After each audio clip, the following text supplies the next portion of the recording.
AITA for breaking up with my boyfriend after he refused to pay for my friend's bill at my birthday party. 25F, recently broke up with my boyfriend, Ethan, 28M, and everyone around me seems to think I overreacted. But from where I stand, it wasn't about the money, it was about principle. It was about how someone who's supposed to love you should treat you on a day that's supposed to be special. Ethan and I had been dating for almost a year. We met through mutual friends, and I'll admit, I was smitten from the start.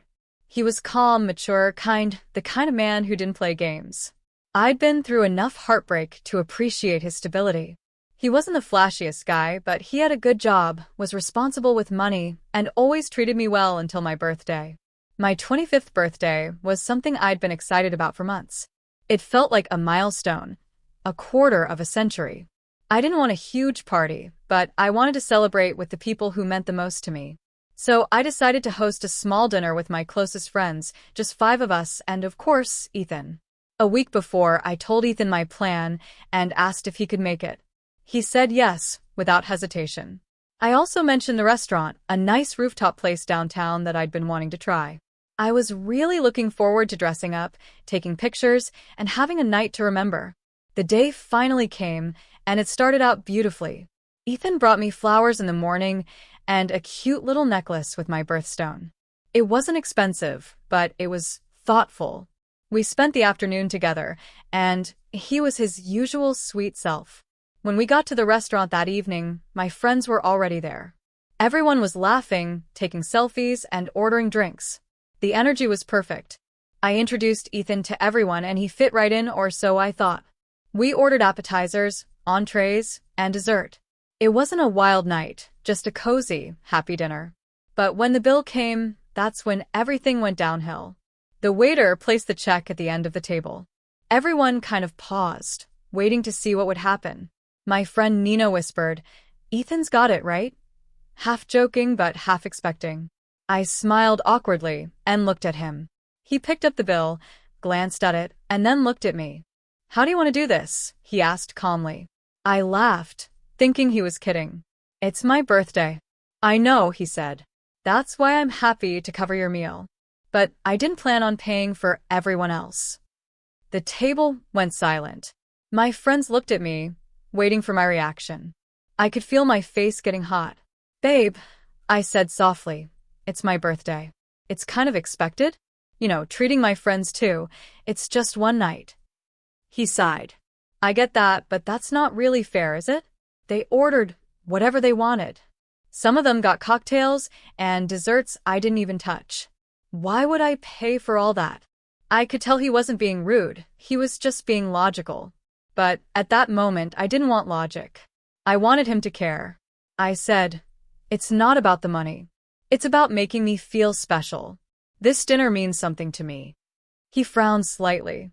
"And I get that, but I thought this was your celebration with your friends, not something I was sponsoring." The word sponsoring hit me like a slap. My friends looked uncomfortable. One even mumbled, "Dude, it's her birthday?" Ethan looked around and said, "I'm not trying to be difficult. I just think everyone should pay for what they ordered. That's normal, right?" In that moment, I felt humiliated. It wasn't about whether he could afford it, he could. It was that he chose not to. Eventually, after an awkward silence, everyone ended up paying for their share. The waiter split the bill, and the mood of the evening completely shifted. My friends stayed polite, but the laughter was gone. I smiled through it, but inside I felt this sinking disappointment. When the dinner ended, my friends hugged me goodbye. As soon as Ethan and I got in the car, I exploded. "I can't believe you did that," I said. "You made me look cheap in front of my friends." He looked confused. "What? Because I didn't pay for everyone's dinner?" "Yes," I snapped. "It was my birthday. You could have made it special. Instead, you turned it into a scene." He stayed calm, which somehow made me angrier. "I didn't make a scene. I just set a boundary. I paid for you, I bought you gifts, I spent the whole day with you. But your friends are adults. They can pay for their own meals." I was fuming. "You don't get it. It's not about the money. It's about the gesture. You embarrassed me." Every other guy I know pays for their girlfriend and her friends on her birthday. It's what a gentleman does." He sighed and said quietly, "If being a gentleman means letting people take advantage of me, then I guess I'm not one." We drove home in silence.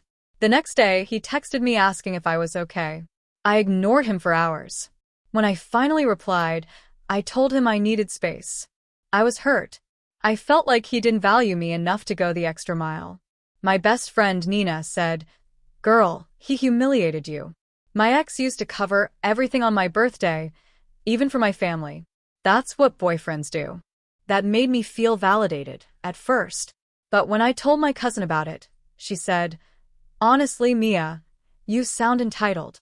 Why would you expect him to pay for other people? He's your boyfriend, not your wallet." That stung. Still, I couldn't shake how that night made me feel.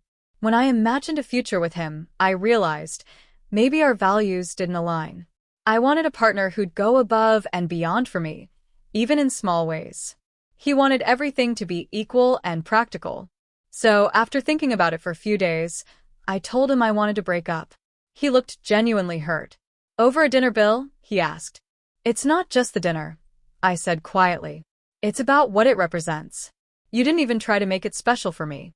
You made me feel like an inconvenience." He was silent for a long moment, then said, "I'm sorry you feel that way, but I think you're confusing love with money." I didn't respond. I just left. Since then, my friends have been divided. Half say I did the right thing, that I deserve someone who spoils me and doesn't make me feel small. The other half say I overreacted and that I'll regret it later when I realize how rare it is to find a man who's stable, honest, and responsible. Maybe they're right. Maybe I let my pride and emotions get the better of me. But a part of me still believes I shouldn't have to beg for effort. Still, when I think about how uncomfortable he looked that night, how he quietly tried to reason with me while I was worried about appearances, I can't help but wonder if maybe I was the one who crossed the line. So here I am now, confused and second-guessing everything. Was I being unreasonable? Entitled? Or was I simply expecting the kind of love that shows up, no questions asked when it matters most? So tell me, AITA for breaking up with my boyfriend after he refused to pay for my friend's bill on my birthday party.